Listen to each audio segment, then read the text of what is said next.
9 months ago, I played a game, an open world zombie game by the name of Days Gone. You might have heard of it. I did. I got stuck into that, and I decided to play it as it was free on PlayStation Plus, and I just got like a monthly subscription, so I played through it. I tried to play it previously, and it just hadn't gelled with me. It got repetitive, got boring. I got fed up, and I think the Resident Evil 2 remake had just come out, so I just went back to that.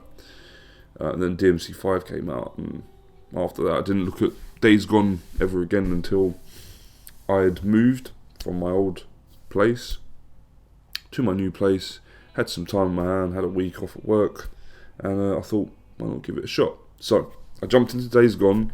I got past the parts where I'd sort of given up, and I sort of started to enjoy definitely parts of the game. I think the combat was enjoyable in some ways. When a bunch of freakers come after you, they're the zombie sort of types of this game. It was cool, and it gave me a lot of Last of Us type of feelings, in terms of locations and characters, how everything's scripted, acted. It was like Last of Us, but open world on a much bigger scale.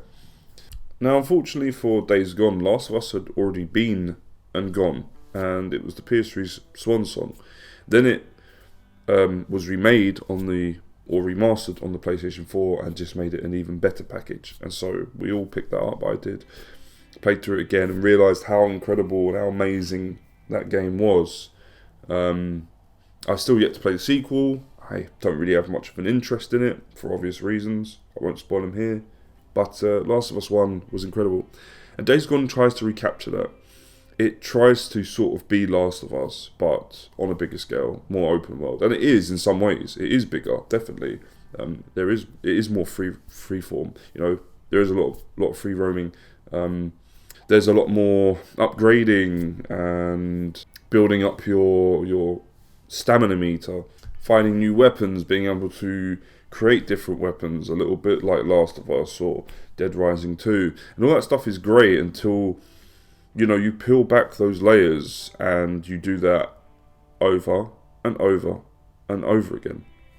Now, I did have a load of footage recorded when I was playing through Days Gone. It was a project almost as much as it was me playing through the game.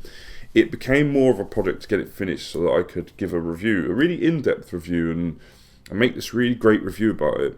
And unfortunately, months later, I looked on my gallery, where normally my video clips are kept, and that had disappeared along with Control as well, which fucking sucks because I was about to do some really great reviews on these two games. Control I absolutely loved, just gonna say it now.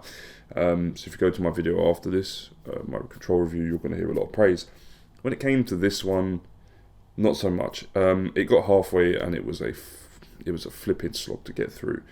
I never understood one of the main selling points was the amount of sort of hordes that chase after you, and you have to, tactically take them out and clear the area, but avoid them and not die. And it was well handled. Like, that part of the gameplay, for the most part, was well done.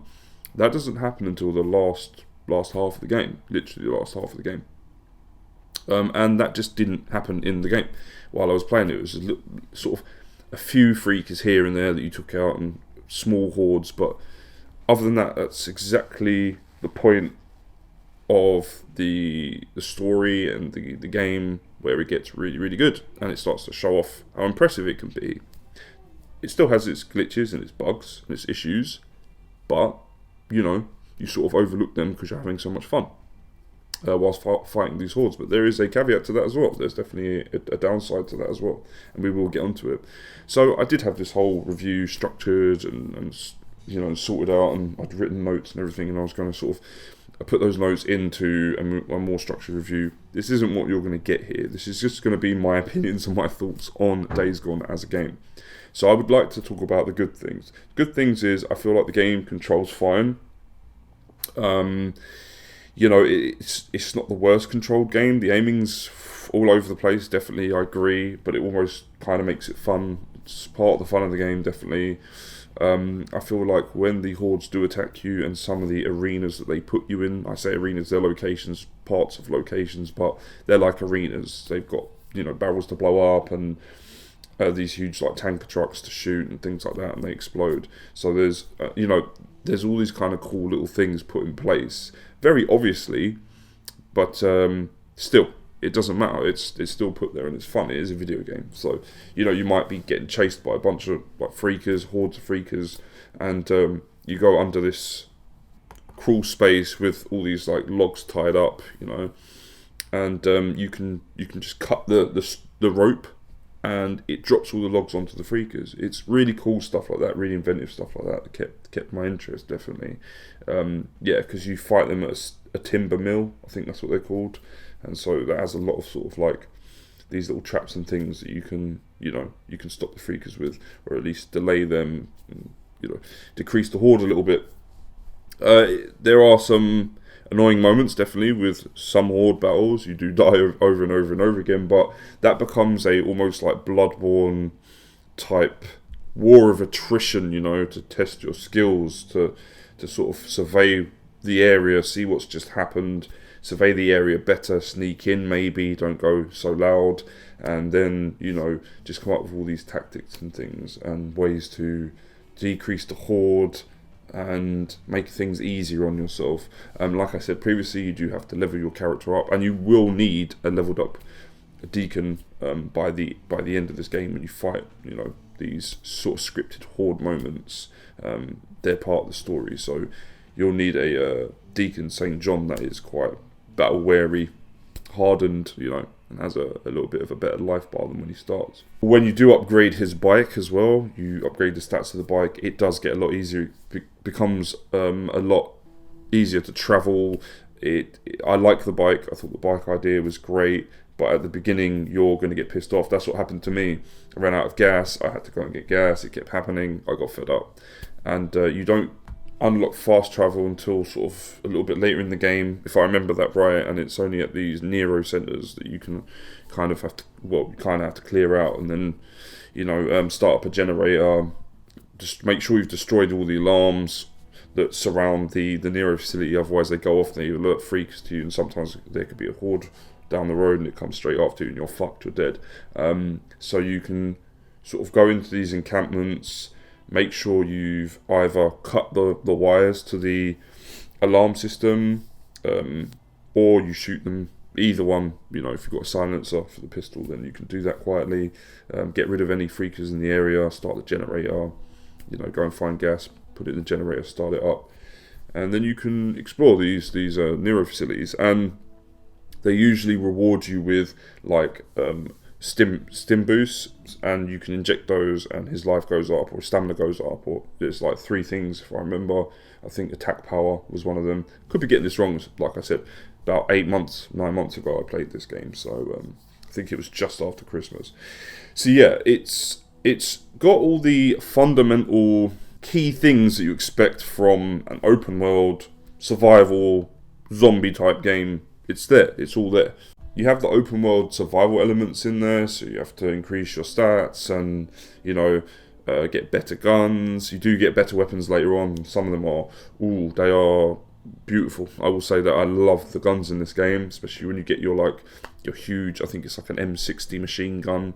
That thing rips things to shreds, and you can increase the accuracy on it, and just all this other stuff. Like the guns are great, but you only get them again in the later half of the game.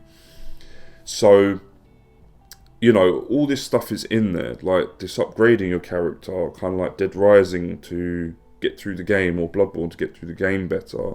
Then you've got all the survival open world elements like Horizon Zero Dawn, or, you know, Dying Light, whatever game, you know, you can think of. It's got all that stuff in there. And then you've got like the zombie game side of it, where these things are relentless, they do come after you. It's gory, it's violent, there's, you know, a plot about a virus that's escaped. It's all the stuff that you're used to. But it reminded me so much of The Last of Us, and I kept thinking to myself, and I couldn't help thinking, The Last of Us did this a whole ton better, and it was more linear, but it worked because it was more linear. And this doesn't work because it's too open world and it's too repetitive, you know. But we'll get onto the bad things later on. I want to talk about the good things. I'm not completely trashing this game and slating it. I would say that if I had to review the game right now, instead of just later on give you the score, I would say that it's a 6 out of 10 game, and it could have easily been an 8 out of 10 game. It really could have, maybe even higher. It could have even maybe it could have got to the same heights as Last of Us. Maybe not beating it, but it could have got to the same heights. But yeah, so alright, the zombies themselves are interesting. We do get zombified animals, or infected animals, and I thought that was really cool. That was a callback to like the old Resident Evil days when animals would get infected, and you know, bugs and things like that, insects, my bad, you know, as well as humans. So that was really cool. We get some infected wolves, some infected bears. They're quite tough, as you can imagine, a bit like tanks. Those, along with the humanoid infected freakers, the brute ones, they're quite tough. So the bears and those humanoid freakers that run at you, charge at you, and they take a shit ton of bullets to kill and put down.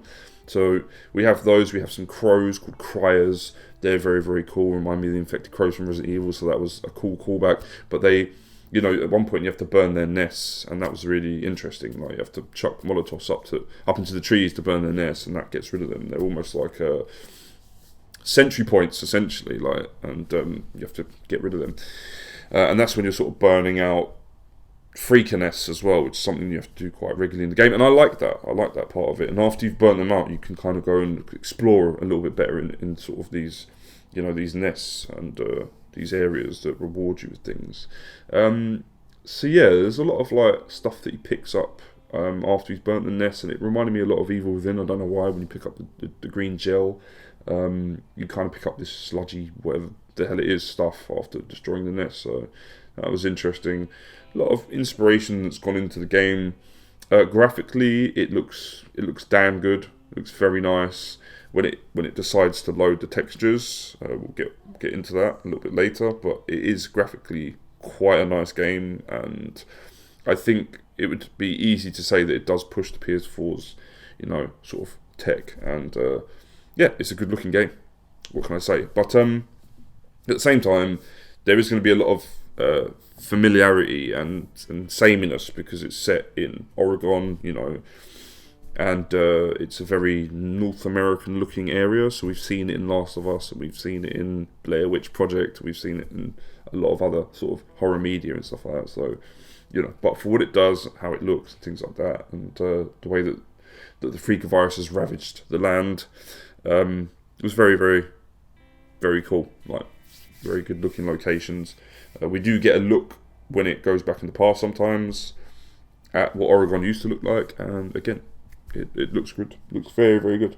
You can go into a lot of interiors as well, which was cool, and they are interesting to explore. Some of them, like quite the majority of them, and you have to find supplies, like to tune up your bike. Your bike can get low on gas, but it can also get damaged, so you sort of have to go and grab parts from cars, trucks, or other bikes to fix it, and that's interesting. So I'm thinking of, I mean, it has a lot of good points. That's the things that kept me playing, I guess. The story's okay, but it's also extremely boring as well. I'm not gonna lie to you. But I guess the story and the acting kept me playing, kept me still involved with the game.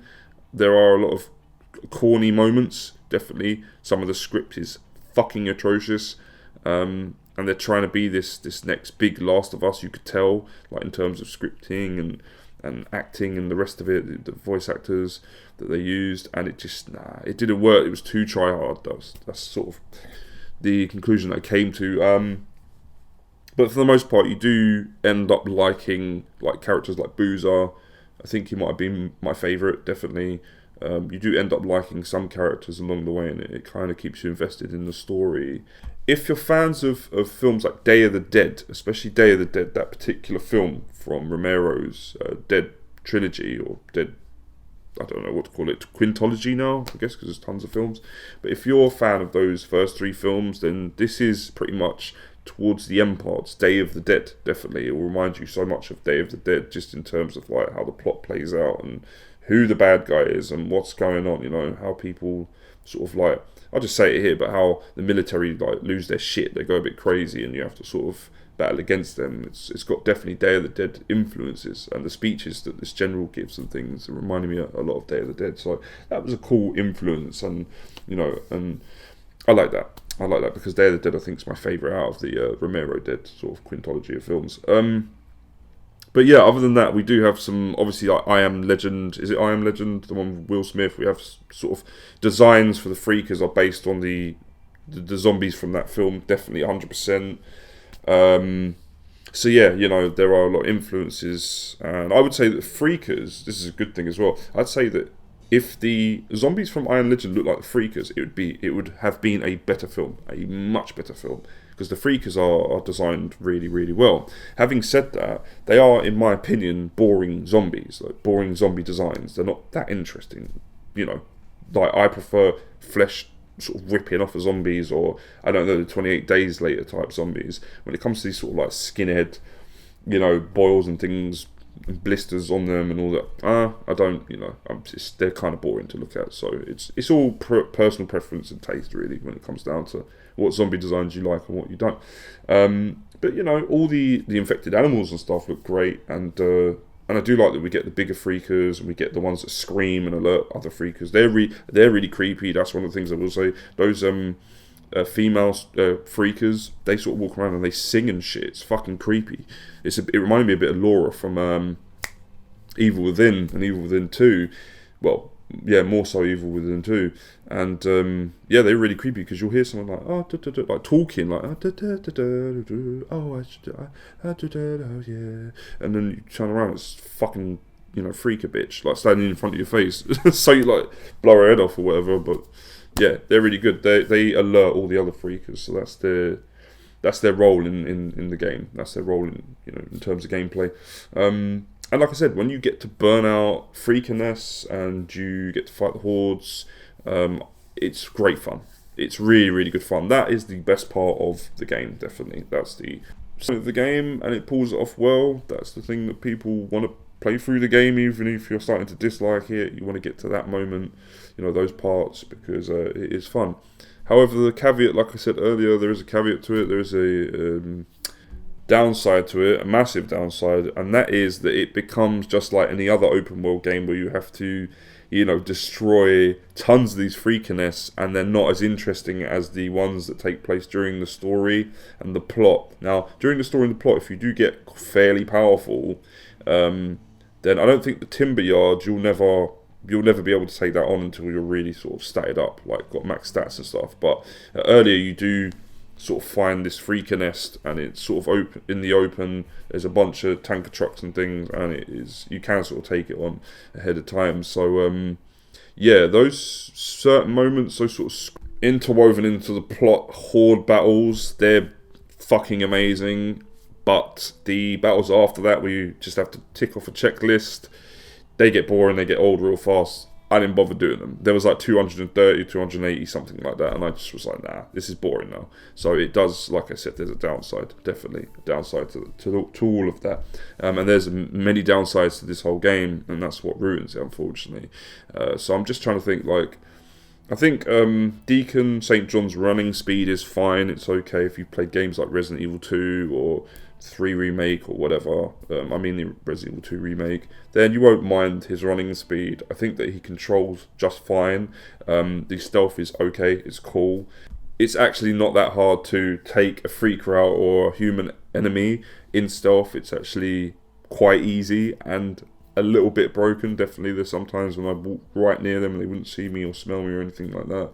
But I like that. I'm not a huge stealth gamer, so I like the fact that it was simplified a bit like Evil Within and Evil Within 2. So yeah, I was fine with that. It's done better in my opinion than Evil Within and Evil Within 2, but at the same time it was fine. It's when Deacon has to shoot zombies, his aim can just go really high. It's all over the fucking place. He wobbles the gun around like he's drunk. So there was that issue, but they done it. It's more of a design choice. It's definitely more of a design choice.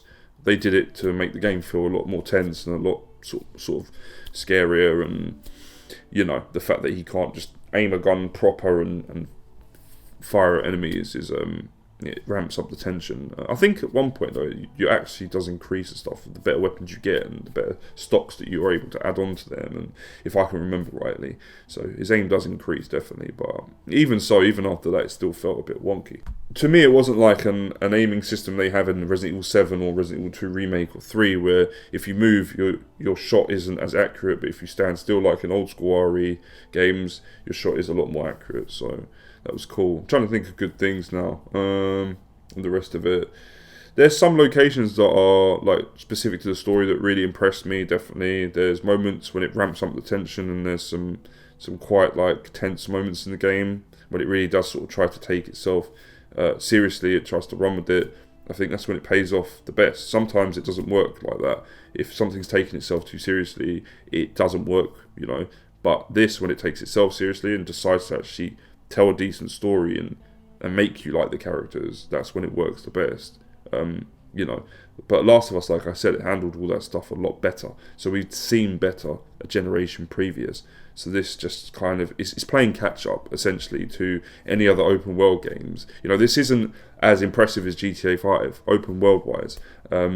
This isn't as fun as something like Sleeping Dogs open world. You know, open world wise, I wasn't as impressed with this, and it isn't nowhere near as good as Red Dead Redemption 2. That is one of the best open world games I've played to date.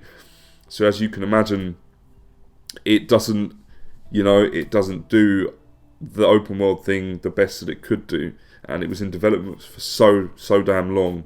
I would say that I'm not really a massive fan of Dead Island. I would say that this has very sort of similar issues that Dead Island has. You know how if in Dead Island it's such a slog, I couldn't even play through that game because it's such a slog, yeah, before your character's upgraded to get through these areas. And I know it's an RPG and that's how it's treated, and it's the same with Days Gone. It's such a slog at the beginning to get to the good stuff, and you don't get to the good stuff until 2 to 3 hours into the game, if I remember rightly. I mean, this game was a long-ass game as well. It felt like it outstayed its welcome. It went on too long. Obviously, these are bad points, but at least I would say if you can pick up the game cheap, you're going to get bang for your buck, definitely. And you're either going to like it or you're not. It's either going to be a return, or you're just going to keep it, play through it, and in the end love it. You know, you end up loving it. So, yeah, it's just Deacon St. John as a character isn't that bad. You know, he's cool, but he's also irritating. There are some irritating moments with him. He's not my favourite protagonist, definitely. Yeah, and one thing I will say about this game, one other good thing, is the twist at the end. There's a specific twist with a plot line, with a plot thread, and it really does pay off. It's actually pretty cool, and I liked it. And if anything would have kept me interested and wanting to get Days Gone 2, because we're not getting it obviously because Days Gone 1 didn't do very well, that plot thread would have kept me going. If it was a better game, obviously, I'd have to read reviews and see if it was getting good reviews all across the board, and then I would invest money into it and pick it up if it run with that plot thread and it was just a better game overall. So, yeah, those are the good things, definitely. They're the good things about the game. Like, it's sort of all out of sync, I know, but like I said, I had it all prepared and had the footage, and now I'm just going to have to use like trailer footage, and these are my thoughts, my initial thoughts of it. It's been 9 months, so just trying to remember some of the good, the good stuff that happened during my experience playing the game. And one more thing I think that it really does well, and it does it in parts, is the atmosphere. There's moments where you're going through, tunnels to get to another area. Cars are just strewn everywhere, abandoned. You can, jimmy the locks of certain cars, like to get extra ammo and weapons if it's a police car, or if it's just a normal car, you can pick it apart for parts. And there are freakiness in these tunnels, and the atmosphere of the game is really good. It's really good. It's got some incredible atmosphere, especially even when you're fighting the human camps, trying to take them out. That's done really well. If I took a game like Horizon, which is a better open world game, I love that game. I have the special edition of that, played it probably about 3 times from start to finish. Yeah, and that and like Phantom Pain for me are how you do an open world, definitely. And there's a lot of issues with Phantom Pain. I know there is. That can be repetitive, but I don't know, I liked that open world a bit more. Maybe it's because it was in a location or 2 locations I hadn't been in a game before, or I can't remember being. They did that so well, and it just kept it moving at a decent pace in parts. It's all personal preference, but I'm not saying that Days Gone and Metal Gear Phantom Pain couldn't be, sort of similar games going head to head, if you know what I mean, like two titans, because I know Phantom Pain has its problems, I really do, but there's something about Phantom Pain compared to Days Gone that just makes it more fun. And then Horizon is just an expertly crafted game from, Guerrilla, who made Killzone originally, but some of the stuff in Horizon is unique, it's different, it has the atmosphere, it's got all the things that Days Gone have, like the atmosphere, the action, instead of the hordes, you have these great AI controlled robots that have gone bad, or they're not even bad, but some of them do go bad, and other ones are just doing their job. They've been created to clear up the ecosphere, of the world, and they see humans as a threat. There's things like that make Horizon just stand out compared to something like Days Gone. It's stuff we haven't seen before. At the same time, the human encampments, getting to my point, trailed off a bit, the human encampments in Horizon are rubbish. They're terrible. Having to fight the humans is one of the worst aspects of the game. I think they've bettered it in Forbidden West, but in Days Gone, it's done a lot better. So they do that part of things a lot better than, say, something like Horizon. But I prefer Horizon Zero Dawn to Days Gone. Horizon Zero Dawn for me is like a 9 out of 10 game. So I think originally I might have said Last of Us is a 9. It's like Last of Us for me is a 9.5 out of 10. It's so really gets close to a 10, but it's just I don't know. It's because I prefer Resident Evil over Last of Us. That's all it is. So, but yeah, still a 9.5. And I think that Horizon Zero Dawn is a straight 9 out of 10 game. It's incredible. So, like I said, there's loads of open world games that do all this sort of stuff, upgrades, all the rest of it. And I think a game like Horizon Zero Dawn was just a lot more fresh, unique, and grabbed my attention more than Days Gone. And don't get it twisted, Horizon has its slow parts, it has its pacing issues, but once you get away from that first hour of the game, first hour and a half, it really, its pace, it really starts to start rolling, and its pace is well done. But yeah, Days Gone's atmosphere, even in the human encampments, even though those parts are, they can be kind of boring sometimes, but then it's the same as Burning the Freakiness. It's all like this checklist, sort of typical open world checklist thing that they're doing in the game, and you just have to check stuff off the list really, and then plot threads go away, they come back, etc. So you have a whole checklist just like any open world game, and you have to sort of get the 100% on all of them. And I would say that during that time, there's a lot of great atmosphere, from the human encampments to just travelling Oregon to, being in a freaker nest or being near a freaker nest. Just going to these locations and exploring them, and there's a lot of atmosphere, definitely. So the atmosphere is great in the game. That's one thing it really does well. But they're the good points. We're going to get on to the bad points of the game now. And this is unfortunately what ruined the game for me. So, list, when writing this review, I had a list of stuff that really put me off the game and really ruined the experience overall for me, and it's why it earned a 6 out of 10 in my eyes, in my opinion, on my rating score. So yeah, I will start off by saying that these things really are abundant, and they do ruin the game heavily. And there's one of the major issues is as you get closer to the end, the last half of the game starts to completely stutter. Now, I'm not sure if it's the same on pros and normal PS4s. I don't have a pro, I have a normal PS4, and I don't know how it plays on an upgraded PlayStation 5. All I can tell you is how it plays on the base PS4s. That's where I played it. That's where I was able to download it off the PSN's off the PlayStation Store and play through it. So it has some serious issues with frame stuttering towards the end of the game, and for me, that was a problem. That was a massive problem. Did it crash? I think it crashed about 2 or 3 times on me. No, tell a lie, it crashed quite a lot on me, and at times I had to go back, restart the previous checkpoint, whatever, I'll restart the whole machine, the whole PlayStation 4 to go back into the game and play it. There was even a point where I was playing it, it crashed on me, and I just thought, fuck it, I'll come back to it tomorrow. You know that's an issue when you're playing through a game, you've got some time off work, it crashes, and you go, I'll just do something else, rather than actually sit there, get through, reboot the console, get through all the crap and carry on playing. So that is a major issue, and it's an issue that a lot of people have found. The game in itself, like I said, all the good points still stand, but the game is essentially it's a very, very bland zombie shooter. When all is boiled down, it's a bland zombie shooter. It takes place in a location or locations that we've seen multiple times. It deals with a story that we have heard and seen multiple times. And the zombie designs, like I said, they are bland.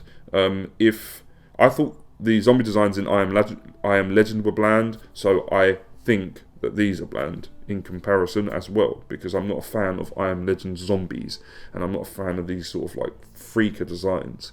I have my own preferences when it comes to zombie designs, and these, while not the worst, not that bad, were nowhere near as unique or clever, like something like the clickers. They are incredible. When I first saw a clicker, I shit myself. It was something so different that they did with the zombie designs, and there's so many things they can do with zombie designs to make them different and stand out, and these to me felt lazy.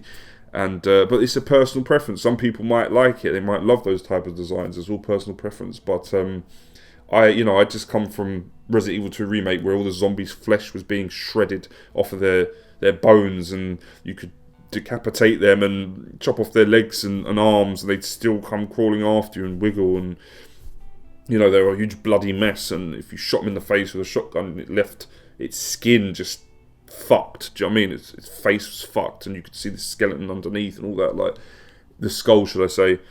So I just came from that to these. Shoot them, not really a lot of damage. There is here and there, and then that's it. They're dead. Ragdoll physics, etc., etc.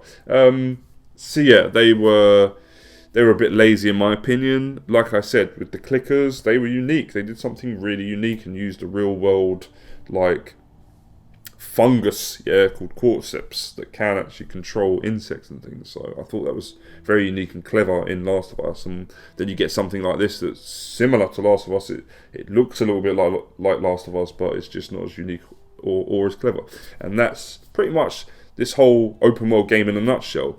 Everything it tries to do, like the big boys do, it just fails to do it better. So, I can easily say that Red Dead Redemption 2, if you go and watch my review of that game, is a slog at times. It's a fucking long game, but it still held my attention for that, that amount of time, and it is long. It's longer than Days Gone, definitely. It's one of the longest open world games I've played, but if you treat it like an RPG, it really opens up, and there's so much to see and do, so many different locations. It doesn't get stale or boring or uninteresting, so many interesting NPCs to walk past. But in this, it was just stock NPCs. How you doing, Deke? Okay.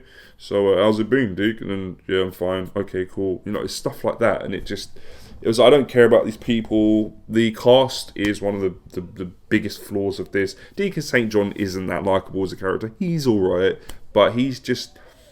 You think he's going to take it... It's like he's trying to take a situation seriously, but the voice actor just doesn't have those chops for you to believe him, that he's taking this situation seriously. To believe that he's sad about what's happened to his wife or his friend, or it just doesn't come across as serious and genuine acting from the voice actor. I don't like his voice actor, I've got to be honest with you. So yeah, it doesn't come across genuine or serious, or that he actually really does give a shit, because the next minute he's, talking to himself like a crazy person, like, yeah, you fucking freaker, come on, I'm gonna get you, I'm gonna smash your fucking skull, let's go, stuff like that. It's just like, shut up.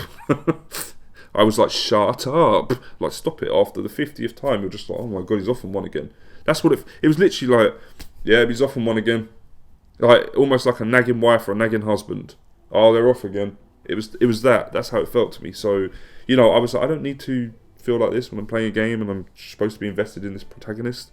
No, he ain't no Gabe Logan, let's just say that. So, Gabe Logan was a lot better as a main character, because, Studio Bend did the Siphon Filter games. So, when there was Studio 989, I think it was. But yeah, He ain't no Gabe Logan. This guy was irritating. Whereas Gabe Logan was a cool protagonist and I liked him. Deacon St. John ain't where it's at. He's crap. I didn't like him. Boozer's cool. Boozer's fine. There's still some really cheesy lines, you know, and cut scenes where they have a fight and, you know, it's like, thanks, Booze Man, I really needed that, I'm sorry, you know you're my brother, I love you, and there's all that stuff, you know what I mean, there's all that kind of, as you would imagine from a motorcycle club kind of camaraderie, but it's done, it's really cornified, it's corny, it's the only word I can think of. I love the American word corny.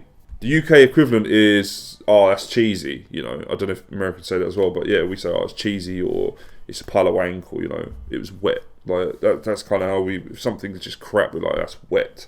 Proper wet. So yeah, it was corny, like the whole camaraderie thing, brothers, motorcycle club brothers and all this is corny. And then every other character is just like, okay, like it just, I don't know, they're non-existent really. They are no, they're too existent. No, it's not they're non-existent, they're too existent, they're too in your business.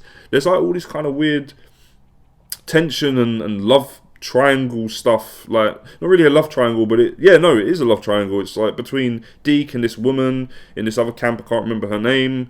I can't really remember much of anyone's names, but he, you know, they like each other. They go on a mission at one point, and you know they have to, I forget what it is, they have to get the dam working again or something like that, and they're sort of flirting with each other, and it's like, okay. And then obviously you have because the girl's like bisexual, you have her missus, and her missus is like, she's getting a bit antsy and edgy, you know, where were you, and you know, you keep going off with Deke and all this, and it's just, it never really goes anywhere. It's just trying to say, oh, she then realizes why she loves her girlfriend, you know, but it's just it's just weird. Like, it's just, I was like, what is this, you know what I mean? It's not really handled very well. And then spoiler alert, obviously Deke's wife is alive, you know, she doesn't die, and he finds her eventually after he's been sort of going to her grave for years, I think it is at this point, a couple of years, and those parts are actually quite good when he reflects.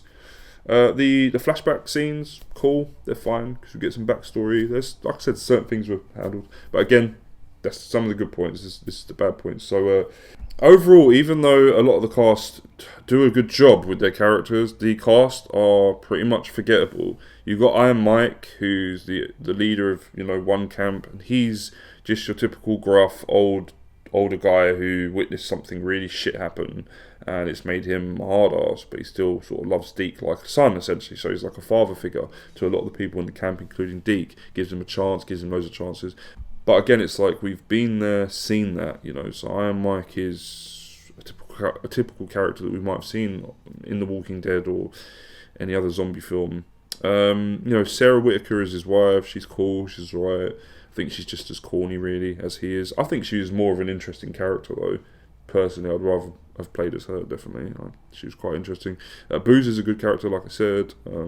He's quite complex, so I quite liked him. You know, he's a typical gruff, tough dude, like, but he's complex, and the stuff that happens to him during the story is, you really feel for him. So we have, like, there's a twist in the middle of the game which I didn't know about, and it was one of the crew they used to ride with, and they did some nasty shit to him when they were like a biker gang, and that's Jesse, Carlos Williamson, and he actually is the leader of the, what they called, I believe it's the Rippers, you know, a group of cannibal people that, you know, mark themselves and use blowtorches on people's arms and shit. They torture people, just fucked up people, just insane, like cannibal fucking nut jobs, skinheads. And he's sort of leader of the Rippers. They're like a cult.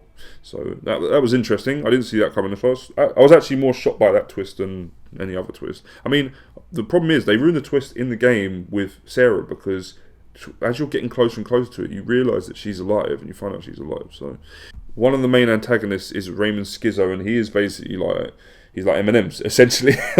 He's not even like Eminem, because Eminem's cool, but he's like someone that would be listening to Eminem, or he's like a white rapper, essentially. So that's, yeah, like he's a white street dude, let's just say that, but he's fucking irritating.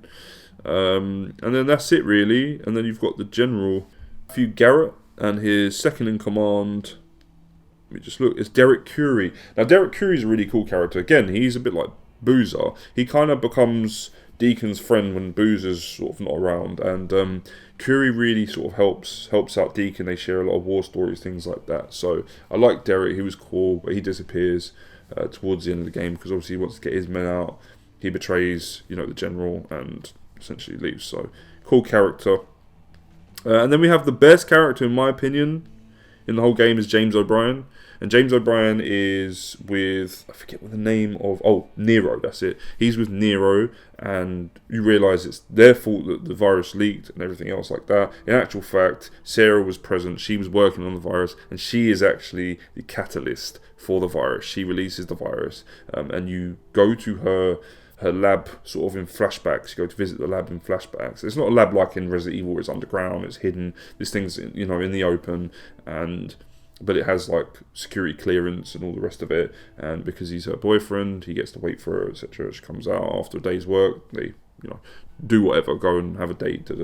But you find out when you revisit it that she was the reason for shit going pear-shaped, shit going wrong, the apocalypse, zombie apocalypse. So yeah, and there's one great bit in it where she kills this dude who she used to work for, and he's being he's being a bastard essentially, and she ends up just shooting him in the head. She goes on raw, like just a bit like Deacon. So she has some good character progression, but yeah, James O'Brien is the one that saved Sarah and is trying to understand the virus. So he arrives in a helicopter. So Nero actually have helicopters still, and they travel around, the United States, and they visit Oregon every now and then because that was the hot zone for the virus and the Freaker virus getting out. And they're all studying like the caves and nests and things like that, and samples from the bodies, the Freaker bodies.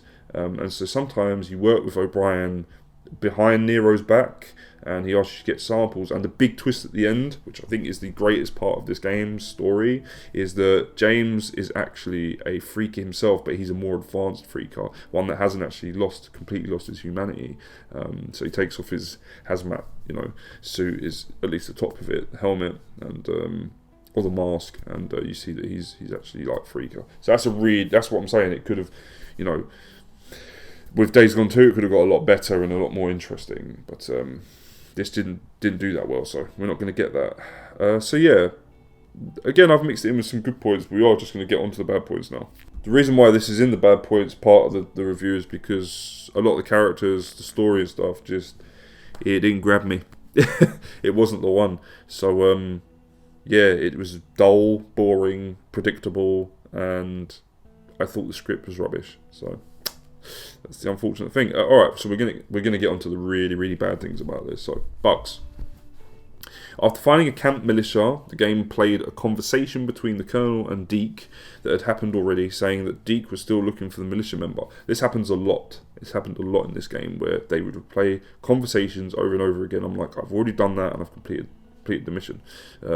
Textures failed to load and made everything look like goopy melted plastic. That happened to me on numerous occasions, and it did not change until I died or something, or I can't remember. There was a certain thing and reason that it jogged the game sort of out of its spazziness, and I was able to get like better textures. But yeah, for the longest time I'm looking at trucks and cars piled up on a highway, and some of the the wooden flooring and things like that, and it just looked melted and goopy and shit. So a lot of texture fails, unfortunately. Deke got hit by a super zombie and fell through the floor and drowned. That happened to me, I think, 3 times, if I remember right. I returned to a quest giver, I believe it was Curie, it was Officer Curie or Captain Curie. It was near the end of the game, and I couldn't complete the mission because he wouldn't let me speak to him. And that started to happen towards the end of the game, so I can't remember how that resolved, but I remember for the longest time, I just couldn't speak to him. It was weird. Towards the last half of the game, waypoints disappeared for Weaver and the Colonel missions. Lucky I knew where to go with a quick fast travel select, but still, the bugs get stupid towards the end of the game, and that's when the most bugs happen, because I think they are starting to set up the hordes, and I think that started to just destroy my PlayStation 4, so... I'd already cleared an area of Cryonis, but Deke still commented on them like they were there. happened a lot. That happened loads of times. I would rather have had supplies in every house or the majority of houses and camps in order to make Molotovs, seeing as the game tasks you with burning nests, and later on one crow's nest can become 5 or 6, leading to you not having enough materials to craft mollies. You can't buy Molotovs either, which is frustrating. Give me the choice, Studio Bend. Don't just let me have to scrounge around and travel everywhere, because you don't know what you're getting, you don't know what supplies you're getting. So that was a particular point in the game where I really got pissed off. Like, I got really fucking annoyed just to destroy these stupid cryo nests, because they kept they kept attacking me, and it was annoying. They're really annoying enemies, and you can't get rid of them unless you destroy the nest. They'll just keep dive bombing you, so you can try shooting them, till you're red in the face. It still won't. You have to set them alight, and Molotovs are the only ones. You can't blow them up with grenades, you can't shoot them with anything, you have to use Molotovs. So that was really fucking irritating. And again, why can't we just shoot them? Like, we could just destroy them with a couple of rounds from a super shotgun, but no. Or a drum fed shotgun. So, but no, couldn't do that. So I had to go and scavenge fucking forget materials to make Molotovs. It was a pain in the arse. It was really fucking annoying. The Colonel looks like John Cleese. He does. I don't know if that was a conscious decision Studio Bend made, but yeah, he does. He looks a little uncannily like John Cleese. Just like any open world game, or most, laziness towards the end is a problem. Deek does some menial tasks before the game proceeds to end, like getting an MP3 player for a camp friend, or collecting some plants, doing a few bounties, etc, etc. The issue with this is pacing. It feels slow, ploddy, and should be ramping up to the final. As it stands, it just ticks off the checklist, and then the main campaign finishes. Days Gone's script is hit and miss. There's moments it's pretty slick, and others it's downright awful. Deek's speech towards the end of the game, or speeches should I say, there's a few of them, are cheesy and put there for dramatic effect, when in reality it feels forced, and I'm just not that captivated by them. Optional points of interest, question marks, are literally pointless to explore, unless you like falling for a marauder or ripper trap. Other than that, you could be heading to an area on the map that you have been to, but now has marauders camping out. Killing them rewards you with nothing. Maybe the same loot you've already collected that's respawned, but other than that, there's nada, zilch, absolutely nothing. In other open world games, example GTA 5 or Red Dead Redemption 2, following a question mark leads to creative and unique events or small story snippets, adding to the lore of those games. In Days Gone, it does fuck all, and that's a shame. That's a big shame. I found a Chew Dog toy and gave it to the pup post game. Little things like that are cool, but for every cool thing that Days Gone does, it ruins it with something crap. At the same time, Boozer and Sarah are sitting at the cabin and no words are spoken, no dialogue. Just having a tiny bit of dialogue that changed every now and then as Deke walked past them, between Deke and them would have been cool. And the bugs continued even post-campaign, with textures once again not loading. They're my bad points, and they're only a few. And those are only just a few things that I wrote down. There's tons more, and because it's been so long since I've played it, obviously there's things I can't remember, but believe me when I say it doesn't end there. It keeps going. There's more and more glitches and textures not loading and popping, and there's loads of stuff, like things falling through the floor, Deke getting hit randomly by invisible shit. Like, this stuff happens on a regular basis when you're playing the game, and it's a shame. So, in summary, I would say that Days Gone it was never intended to be a cheap cash grab. That's not what it is. It's not intended to be, the next Last of Us. I think it just borrowed from The Last of Us, and they tried to make their own version of Last of Us. They wanted to make their own zombie game. It's not... This is a hard one. You can tell that they've put a lot of love and care into this game. It's not a complete shit show.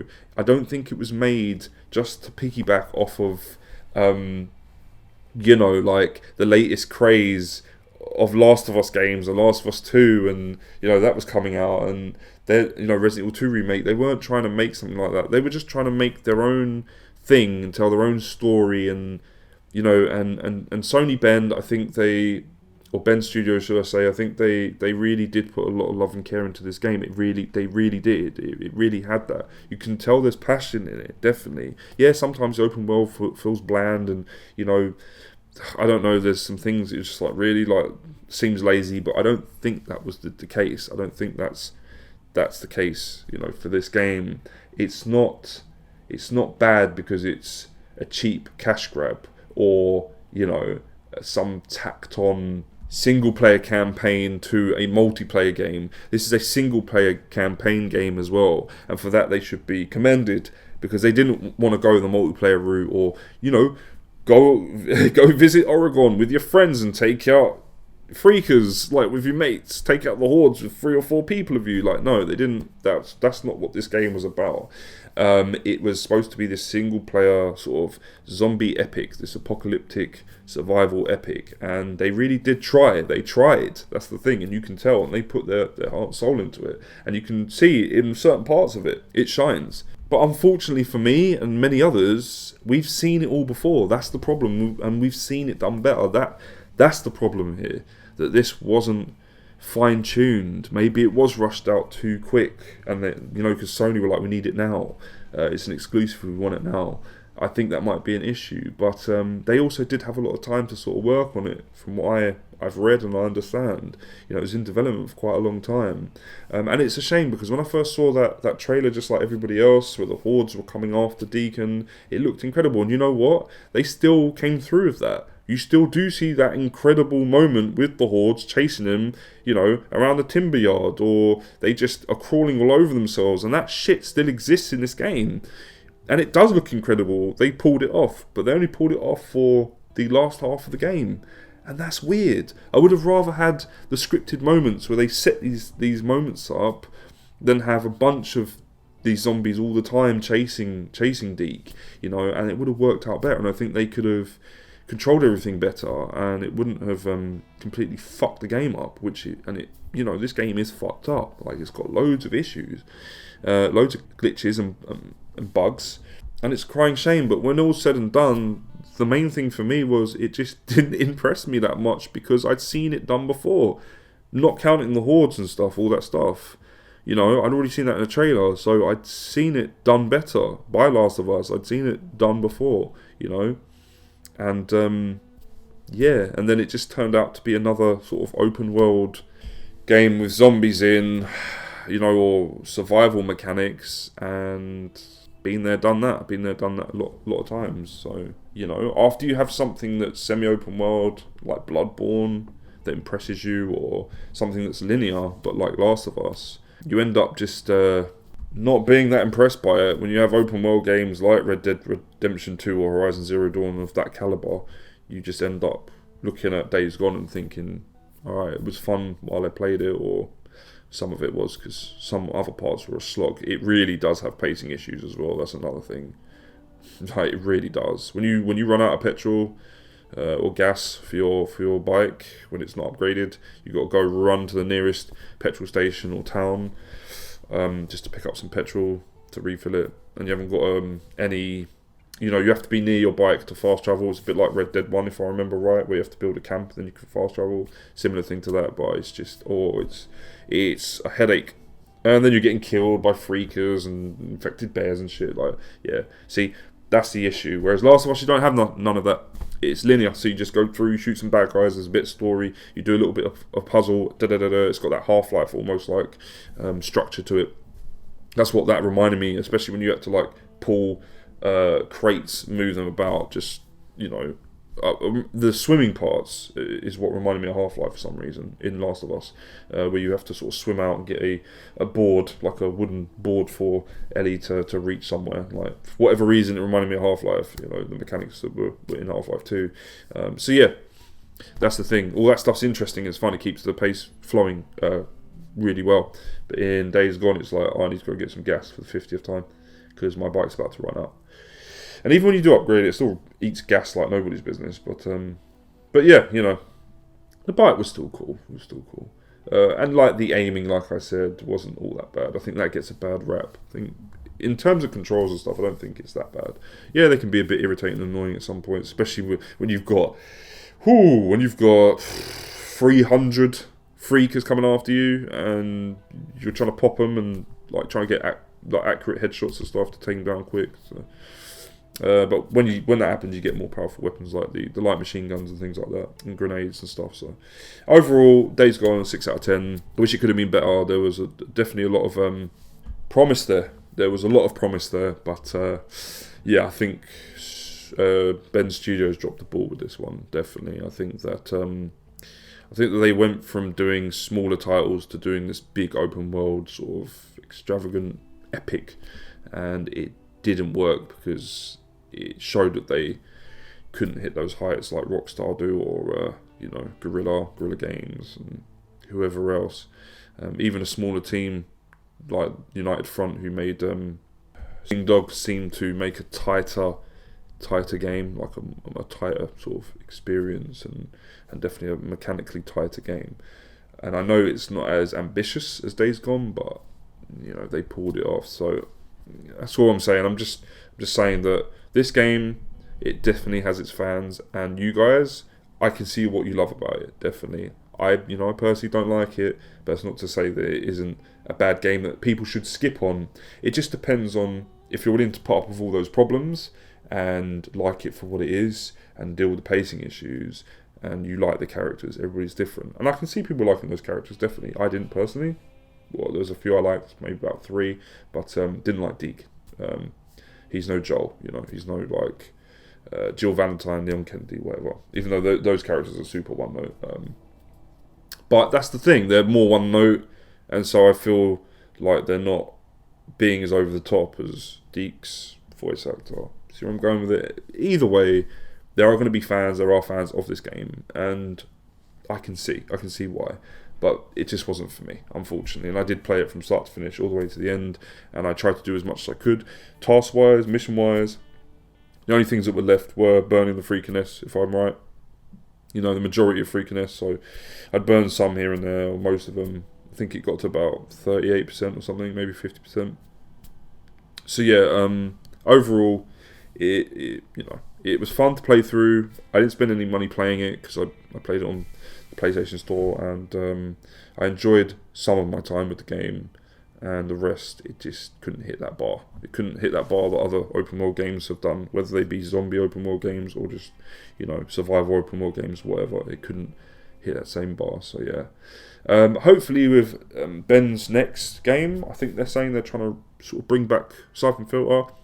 That's cool. I'm interested in that, so we'll have to see. And despite me not really getting on with this one, I would like to see a sequel to Days Gone. I would like a Days Gone 2, because there are some parts of the story that do interest me, and if they can fine-tune Deke's character a little bit, I'd be on board with that, definitely. So I'd like to see a sequel. I don't think this game is so bad that it doesn't warrant a sequel. That's the thing. I think it should have a sequel, and I still commend Ben Studios for what they tried to achieve and what they did achieve as well. So there are some technically impressive things in the game, even if there are bugs and glitches. They are technically impressive. So we'll just have to see. Maybe they will get a second shot and they'll get to make a sequel.